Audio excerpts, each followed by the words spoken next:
Flow is the most recent animated film from Gints Zilbalodis, the Latvian animation phenom, his second only feature, following up his earlier film Away, which we've talked about on this channel before. And Gints Zilbalodis really is a rising star in the animation world, although he's been making short films for many years. He largely has gone under the radar.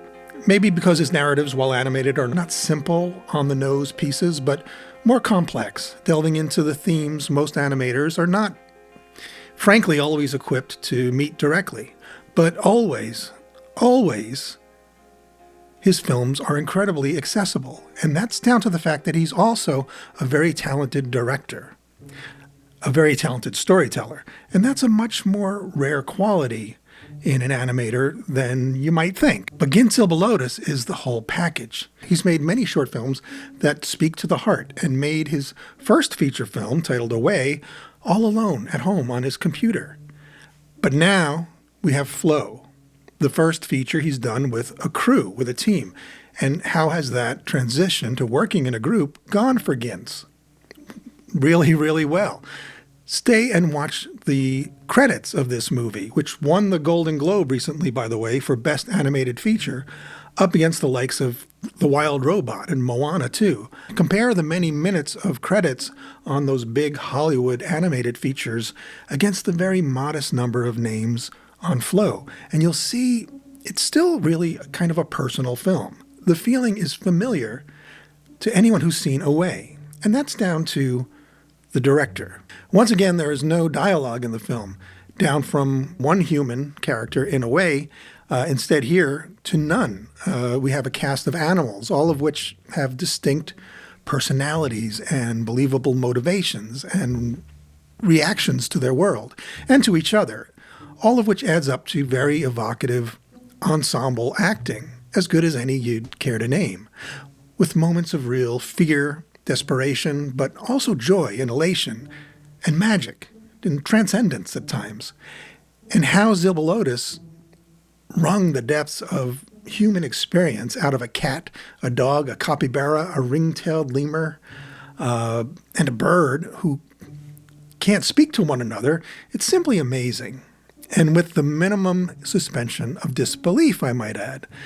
The only time I really questioned what was going on was when the characters, in their own way, seemed to learn the simple physics involved in pulling a rudder on the boat that they're forced to share, creating some conflict about where to go next and why. But even that, I kind of believed it. Now, the plot is very simple.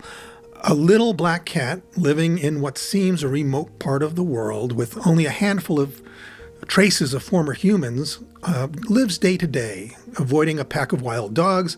Some are less friendly than others, and sleeping at night in a borrowed spot inside a former human home. One day there's a flood, a sudden and cataclysmic flood. And before long, the water is so high as to be life-threatening for the little cat.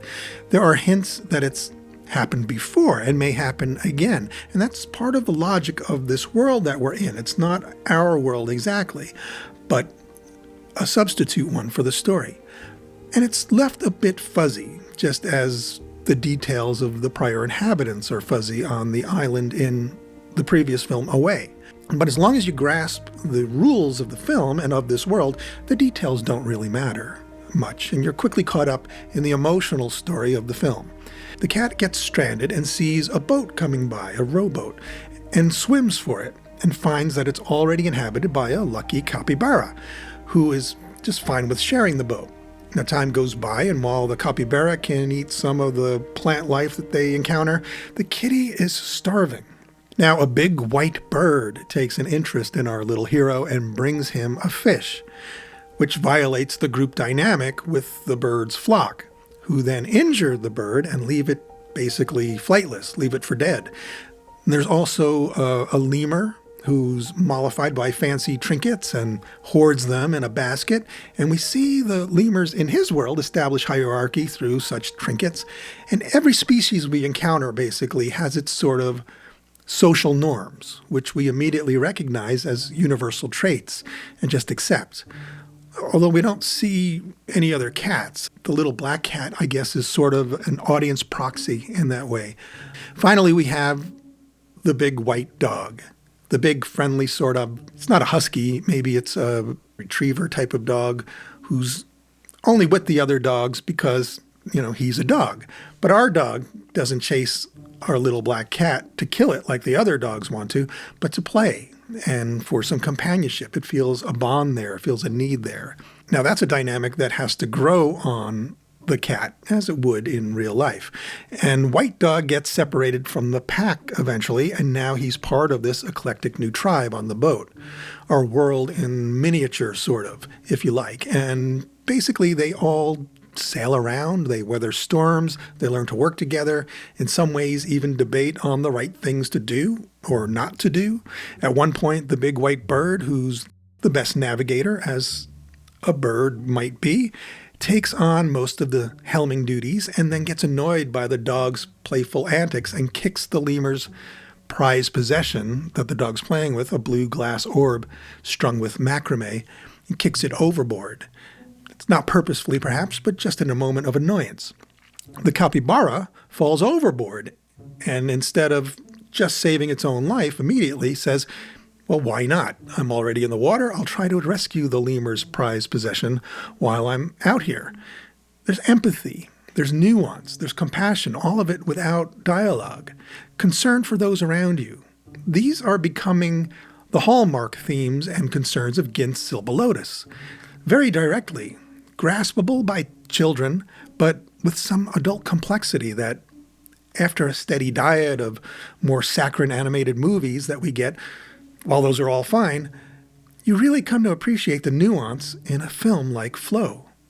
Now, there's a huge whale creature that appears now and then, at one point scaring the capybara off of his mission of mercy for the lemur, and has another beautiful appearance as the boat navigates the flooded ancient temples and ruins, the abandoned grandeur that they find of the previous human population. The geography evokes a sort of a Tibetan mountainous temple region, for me it did anyway, and had appropriate notions of philosophy and isolation, even meditation that comes with that.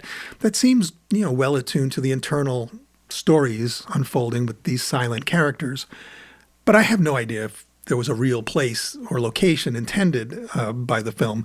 It might be interesting to know. If you happen to know, leave a comment. Oh, somewhere in there, by the way, our little group is disrupted by the reappearance of the dog pack, who are stranded in another part of the temple area, and there's disagreement as to whether or not to save them.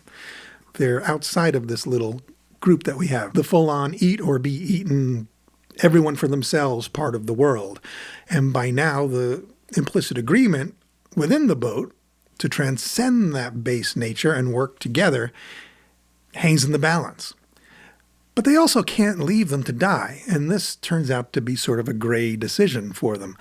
The dogs, once aboard, eat their entire provision of food. And actually, in keeping with what those dogs represent, the first dog to find their provisions eats all of it without any regard for his own pack. And they generally cause disharmony and fear aboard the boat. Does that remind you of people maybe you have encountered? Now, the boat runs ashore in some rocky, thickety geography, and the characters, for a time, explore a bit outside of the boat. And the white bird goes off into the hills to be by itself, and it soon becomes clear to die. And it's followed by our little black cat, who shares part of that experience. And we have that transcendence that I alluded to, where the bird surrenders to, I guess, the energy of nature or the unseen world, I guess, the cosmos. Depends on your own philosophy and point of view. It's a beautiful highlight in the film, though. Okay, now, finally, the waters begin to recede and the animals get separated on land, and the animals go back to their own tribes. And we see the lemur is a wealthy miser among his peers, and finally the cat has its own transcendent moment when it comes across the great sea creature for the last time, the whale, now beached and seemingly dying by itself. And that moment seems to summon the group back together one last time as they share in this silent witnessing of the whale's last breaths. And you can speculate on what the whale represents. But our group has developed something new in the world that they recognize in each other in such moments, and that they all silently acknowledge now.